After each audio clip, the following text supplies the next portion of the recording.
Samurai Girl is about a 19-year-old girl who is adopted by one of Japan's most powerful, richest families, the Koga family.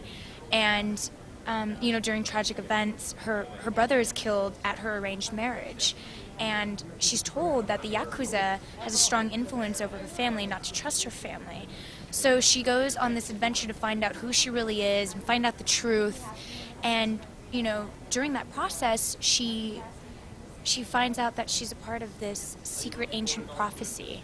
So, as bizarre as that sounds, she goes on a quest to find certain artifacts that will help explain her past. So you really have, you really have the storyline, the growth of Heaven, coming to terms with who she really is and, with the current events that are happening. And she's kind of thrown in this whirlstorm.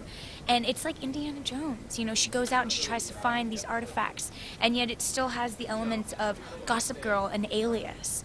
So, again, I'm really proud of this project. We looked at virtually every single available Asian actress in a certain age range, and we saw girls who could do some comedy, and girls who could do the drama and make you feel for them, and girls who had more action.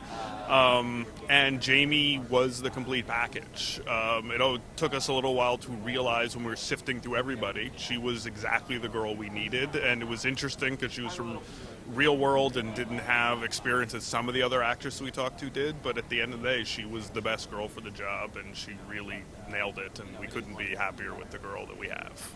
I think Jamie has a vulnerability underneath her that is essential for sort of the coming-of-age story that we tell over the 6 hours throughout sort of that initial run of that's sort of what we like to call the first season of Samurai Girl. I play a guy by the name of Jake Stanton, kind of ex-army brat who sold his services to the Japanese mafia for a while.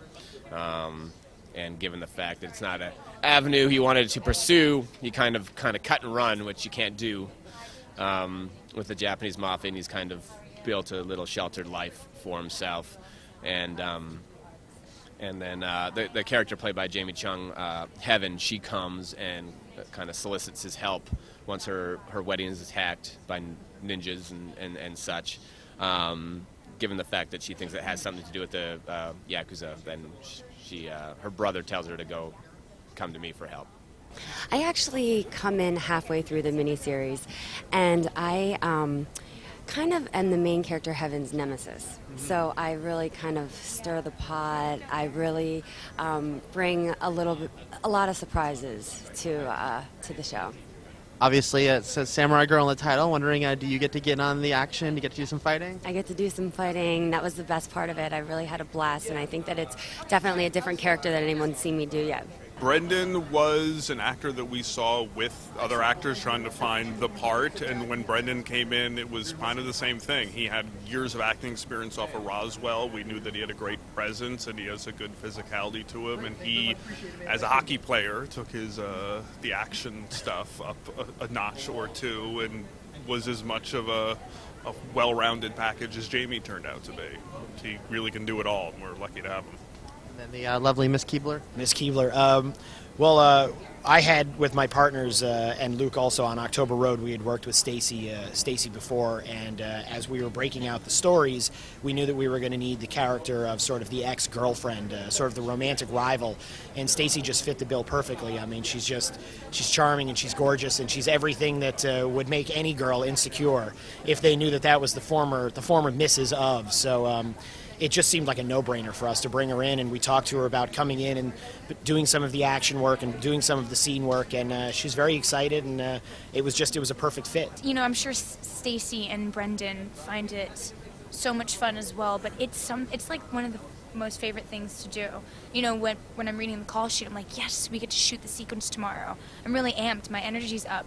It's something I really enjoy doing. Like once you learn how to really sell a punch or a kick, or learn what looks best on camera and really feeling the fight, it's a really good feeling. You have that whole adrenaline rush, so it's the best. I'm like her Mr. Miyagi, I suppose, just a younger version, and there's obviously a romance that kind of buds out of the whole thing. But yeah, I'm a very, very I'm a killing machine, I suppose, and for all intents and purposes. A romance a little different than Mr. Miyagi, though. It's like get to explore that. Yeah, the wax on, wax off takes on a whole new different meaning, I suppose. Jamie and I were friends before we did this, so we were really excited to work together, and she could kick my butt for sure. There's talk that this could continue on as a series or some more mini-series. Is that something you'd look forward to? Yeah, definitely. I feel like if the fans, come behind the show, and it's also going to be on iTunes right after it is aired, so if they like what they see, then I think that they'll definitely do a second season.